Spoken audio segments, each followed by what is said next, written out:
Bonjour tout le monde, aujourd'hui on se retrouve sur une vidéo sur Elden Ring. Je vais faire la présentation d'un build que j'ai fait. Bon, quelqu'un a déjà dû le faire mais je vais vous présenter comment le faire, les emplacements et tout ce qu'il faut.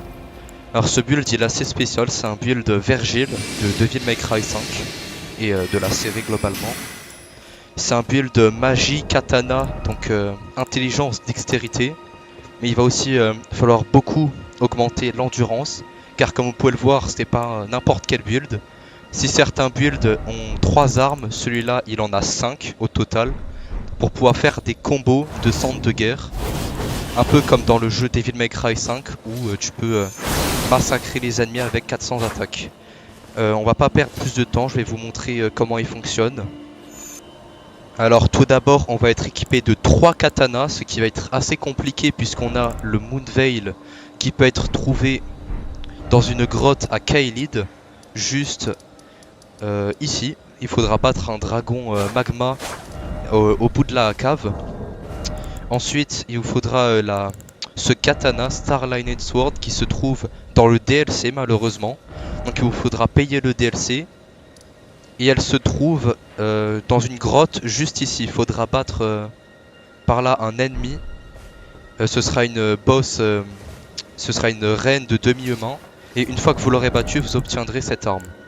Et après, la main de Malenia, bon, ça vous devrez savoir normalement, mais elle s'obtient en battant Malenia qui se trouve dans la zone secrète. Et qui est malheureusement le boss le plus dur du jeu hors DLC. Ensuite, il vous faudra 2 armes du DLC aussi. Alors, le bâton, j'ai choisi celui-là parce que initialement, j'avais pas fait un build intelligence. Mais vous pouvez utiliser n'importe lequel, même si je vous recommande le bâton d'azur pour diminuer la vitesse à laquelle se castent les sorts. Et après, il vous faudra les points qui s'obtiennent aussi à la fin du DLC. Car dans le jeu Devil May Cry, Vergil, il a des armes, des points. Et du coup, voilà, ça nous les exporte. Et j'ai mis la cendre de guerre, pas de limier dessus, car dans Devil May Cry 5, Vergil se déplace à des vitesses qui ressemblent un peu à ça. Et ça, c'est pour les armes. Sinon, pour la tenue, j'ai mis le set du précepteur qui se trouve dans 7 tours. Il y aura un sorcier, vous devrez le tuer en haut de la tour pour obtenir l'armure. Et sinon pour les talismans j'ai pris Blaze Blue Day ou talisman, c'est un talisman qui restaure lentement les FP. Alors il peut être trouvé dans le DLC tout début, au niveau de cette église. Il faudra monter cette colline en passant par le château, passer par là et vous aurez une petite forêt, vous tomberez ici. Il faudra que vous tombez sur l'église, sinon vous allez mourir de dégâts de chute. Sinon après, on a ce talisman de Caria qui va réduire tous les coups des centres de guerre en FP. Alors il peut être trouvé par 2 manières.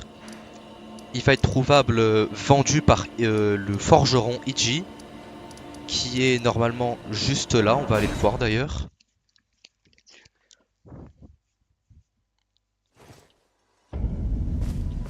Alors voilà, pour obtenir ce talisman, il faudra lui parler. Et au bout d'un moment, si vous... Alors normalement, vous ne le vend pas le talisman, vous avez que des pierres de forge sombres. Mais il y a 2 moyens de l'obtenir. Le premier, c'est en faisant la quête de Ranni, donc vous devrez faire le manoir de Caria, battre Relana, non pas Relana, Loretta, aller à la tour de Ranni et se mettre à ses services.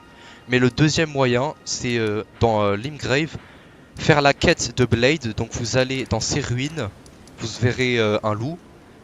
Ensuite, vous allez voir le marchand Calais, vous lui en parlez du loup, et il va vous donner une emote. Vous retournez aux ruines, vous exécutez l'emote, et normalement il va descendre vous voir. Et ensuite, vous allez recharger la zone, et vous allez aller ici, dans cette géole éternelle, qui est juste à côté. Et vous allez l'invoquer pour combattre un chevalier limier Darwill. Et à la fin, il vous donnera 2-3 items, dont une pierre de forge sombre 2, de niveau 2. Et ensuite, si vous allez voir du coup lui, vous pourrez lui dire que vous avez été envoyé par ce fameux chevalier qui s'appelle Blade. Et qui d'ailleurs sera plus utile dans l'enquête de Ranni plus tard. Ensuite, troisième talisman, Dragon Crest Shield talisman. Alors c'est le meilleur talisman de négation de dégâts physiques. Alors pour le trouver, il est assez compliqué, c'est un talisman légendaire qui se trouve dans la zone secrète d'Elphael. Et vous le trouverez quelque part dans cette zone, dans le temple de la pourriture. Là où il y a tous les insectes, là vous passerez par un toit, vous montez en haut du toit et vous verrez des petites cabanes. Il y aura un trou, vous tombez et là vous serez au haut du temple et vous allez vous faire attaquer par les ennemis, donc vous allez devoir faire très vite, mais vous pourrez récupérer le talisman et vous devrez le voir normalement puisque vu que c'est un talisman légendaire, il émet une lueur orange-jaune qui se voit de très loin. Ensuite, pour ce talisman, le talisman de tortue à 2 têtes qui va augmenter la stamina. Alors ça, il faudra aussi le DLC. Vous allez aller dans cette... Attendez, que je me rappelle... Ouais, vous allez dans ce lac, et là vous allez monter, et sous cette cascade là, il y aura... Vous pourrez aller sous la cascade, et il y aura le talisman, il sera gratuit. Et c'est tout pour les talismans. Sinon pour les sorts... Attendez, je vais vous montrer. Alors dans Devil May Cry 5, Vergil il a une épée. J'aurais pu utiliser l'espadon de la lune sombre. Mais bon, ça ressemble pas du tout à son épée. Et surtout ça coûtait trop de poids. Donc j'ai décidé d'utiliser des sorts. Comme l'épée de Caria qui se trouve au tout début du jeu comme l'épée de Caria. Ensuite j'ai mis les phalanx d'épée. Puisque Vergil dans Devil May Cry 5 il invoque des épées qui tournent autour de lui. Ensuite j'ai mis le Glintblade Trio qui se trouve dans le DLC. Star of Ruins qui se trouve en faisant la quête de Selene. Shattering Crystal qui se trouve je ne sais même plus où, je vais être honnête avec vous. Cleanstone Arc qui se trouve aussi au début du jeu. Canon of Heima qui se trouve en terminant la quête de Tops. Miram's Vanishing qu'on obtient dans le DLC en parlant à la meuf des doigts là, chelou. Elle va vous le vendre. Et Swift Glintstone Shard vous donnerait un parchemin spécial soit à Myriel, soit à Tops, ou même à Selene. Et normalement vous pourrez l'acheter après ça. Alors les sorts vous mettez vraiment ce que vous voulez. Mais si vous voulez vraiment faire un build Vergil, je vous conseille de mettre ces trois là. Avec bon celui-là même celui-là il est optionnel hein. Mais sinon il y a beaucoup de sorts dans le jeu. Vous choisissez ce que vous voulez.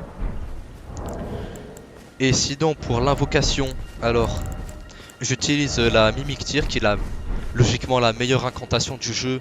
Puisque dans Devil May Cry 5 en plus il a un double qui est bleu, exactement comme la Mimic.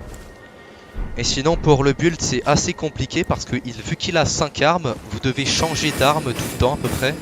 Pour ensuite faire des combos. Un peu comme ça.